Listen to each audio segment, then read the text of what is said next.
Hello friends, yesterday we discussed the definition and the various characteristics of the first transition series.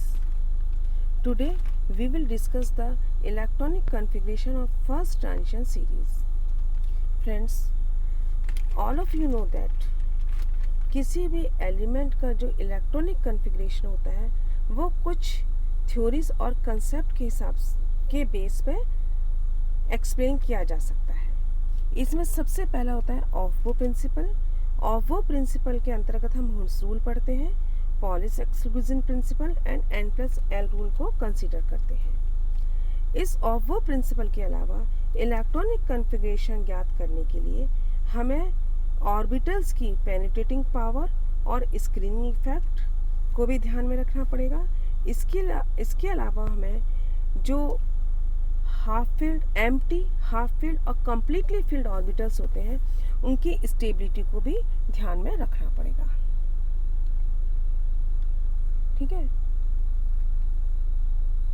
Of वो principal के according atomic orbital में electron जो है बढ़ते हुए ऊर्जा के क्रम में अरेंज होते हैं।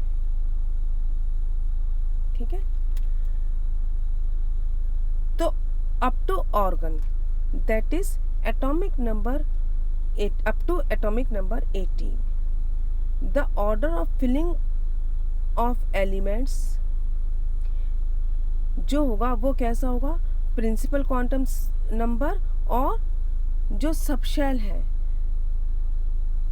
उनके अनुसार होता है। तो आर्गन का जो होगा वो कैसा होगा, 1s2, 2s2, 2p6, 3s2 and 3p6। ठीक है। लेकिन जैसे ही हम एटॉमिक नंबर 19 पे आते हैं, दैट इज पोटेशियम पे आते हैं, अब हमारे पास क्या होता है, एक नई परिस्थिति आ जाती है। इसमें क्या होता है, एक तो आपका 4s ऑर्बिटल खाली होता है और इसके अलावा हमारे पास 3d ऑर्बिटल्स भी खाली होते हैं। ठीक है। अब हमें देखना पड़ेगा कि इलेक्ट्रॉन 4s में आएंगे या 3d में आएंगे। तो आप ये कह सकते हैं कि जो हाइड्रोजन एटम होता है, जो सिंपलेस्ट एटम होता है, उसमें 3d की एनर्जी 4s से कम होती है। लेकिन जैसे हम मल्टी इलेक्ट्रॉन सिस्टम पे आते हैं तब हम क्या देखते हैं कि इलेक्ट्रॉन्स जो है 4s ऑर्बिटल में पहले भरते हैं। क्यों? Up to atomic number 19। Atomic number 19 में आपके पास दो पॉसिबिलिटी हैं, एक तो है आपकी 4s और 3d। यहाँ पे हम ये देखते हैं कि 4s की जो भेदन क्षमता है वो 3d की अपेक्षा ज़्यादा है। तो भेदन क्षमता ज़्यादा होने के कारण, पेनिट्रेटिंग पावर ज़्यादा होने के कारण 4s के जो इलेक्ट्रॉन है न्यूक्लियस के ज़्यादा पास आ जाते हैं। सेकेंडली, जो 3d ऑर्बिटल होते हैं वो स्पेस में ज़्यादा दूरी तक फैले हुए होते हैं। जब ज़्यादा दूरी तक फैले होने के कारण इनकी एनर्जी थोड़ी सी बढ़ जाती है। इसलिए up to atomic number 20 electron किस में जाएंगे, 4s में जाएंगे और पोटेशियम का इलेक्ट्रॉनिक कन्फिगरेशन 4s1 हो जाएगा और कैल्शियम का 4s2 हो जाएगा। जैसे ही हम एटॉमिक नंबर 21 पे जाते हैं, यानी हमारा न्यूक्लियर चार्ज जैसे ही 1 यूनिट से इंक्रीज होता है तो 3d जो है उसकी एनर्जी एकदम तेजी से कम हो जाती है। एकदम तेजी से कम होने के कारण इतनी कम हो जाती है कि इसकी एनर्जी 4s से भी कम हो जाती है। 4s से हालांकि इनकी एनर्जी में बहुत ज़्यादा अंतर नहीं रहता, लेकिन फिर भी 3d की एनर्जी 4s से कम हो जाती है।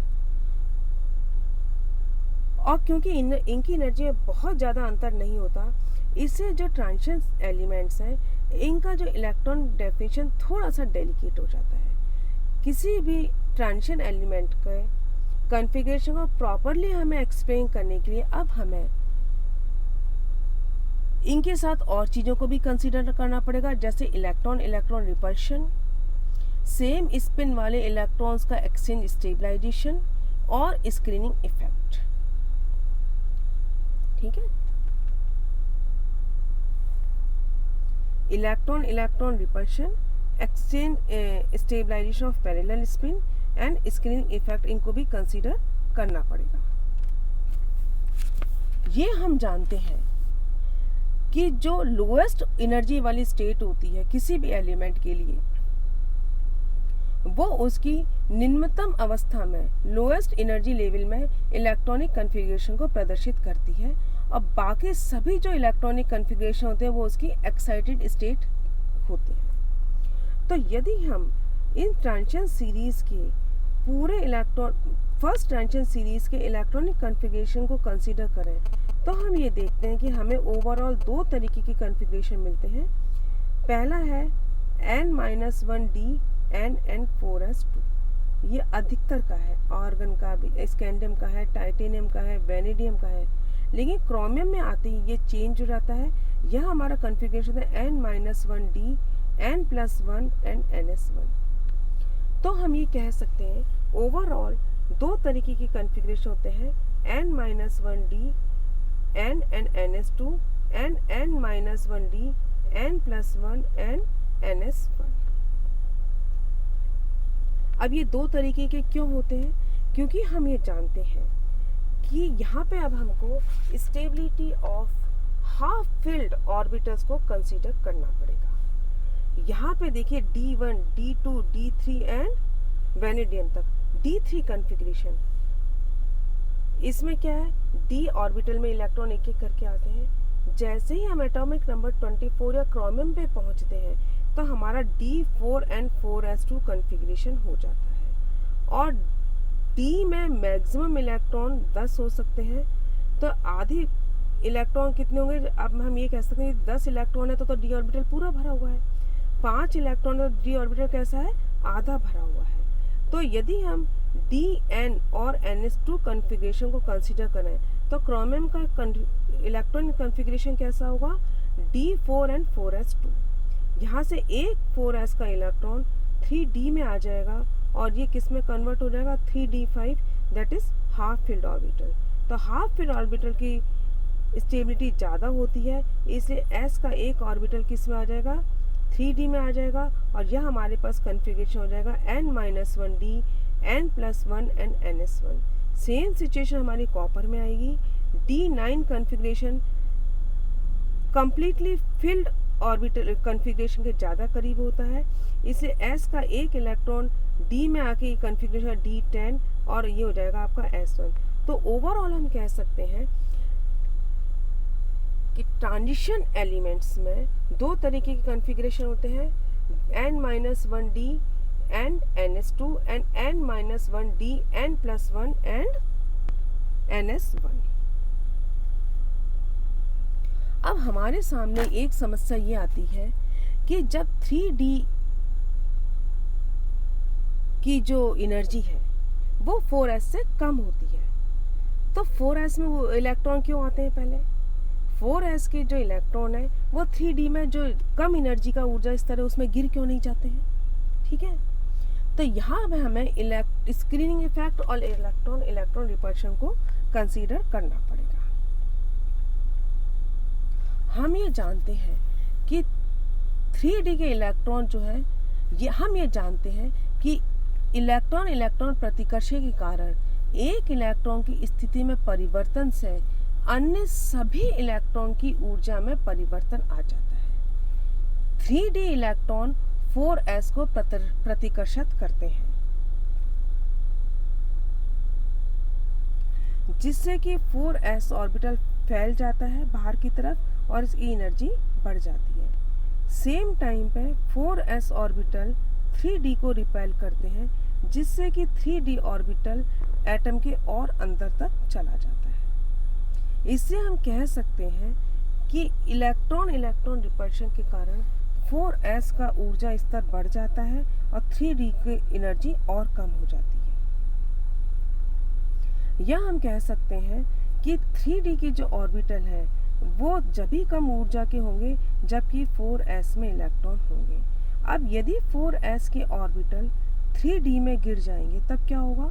4s में कोई इलेक्ट्रॉन नहीं होगा जो कि 3d को अंदर की तरफ धकेल सके, लेकिन 3D में इलेक्ट्रॉन बढ़ जाएंगे और 3D में इलेक्ट्रॉन इलेक्ट्रॉन रिपल्शन बढ़ जाएगा, जिसके कारण 3D और फैल जाएंगे और इनकी एनर्जी वापस से ज़्यादा हो जाएगी। हम उसी सिचुएशन पर आ जाएंगे जैसे 4s is greater than 3, 4s is less than 3d।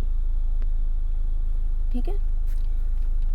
Secondly अब हम क्या कह सकते हैं कि 4s कक्षक के जो इलेक्ट्रॉन होते हैं वो 3d कक्षकों की अपेक्षा नाभिक की ओर अधिक अंदर तक घुसने की क्षमता रखते हैं और कम ऊर्जा के होते हैं। फिर भी इलेक्ट्रॉन विन्यास लिखते समय पहले हम क्या करते हैं, n-1d लिखते हैं और उसके बाद हम ns लिखते हैं। भले ही क्या है, भरते s पहले हैं लेकिन लिखते हम d को पहले हैं और s को हम बाद में लिखते हैं। इसका कारण क्या है, यदि हम किसी भी एटम में नाभिक से परमाणु के बाहर की तरफ जाएं तो 4s के इलेक्ट्रॉन के मिलने की संभावना काफ़ी ज़्यादा होगी। और अधिक आगे बढ़ें तो हम ये देखते हैं कि 4s इलेक्ट्रॉन के पाए जाने का जो एरिया है 3d इलेक्ट्रॉन के पाए जाने वाले एरिया की अपेक्षा अधिक दूर तक फैला होता है। इस प्रकार 4s के जो इलेक्ट्रॉन होते हैं एक ही समय में 3d इलेक्ट्रॉन की अपेक्षा नाभिक से पास भी होते हैं और दूर भी होते हैं। और केमिकल बॉन्डिंग में इलेक्ट्रॉन से जो न्यूक्लियस है उसकी डिस्टेंस या दूरी का अधिक इम्पोर्टेंस होती है।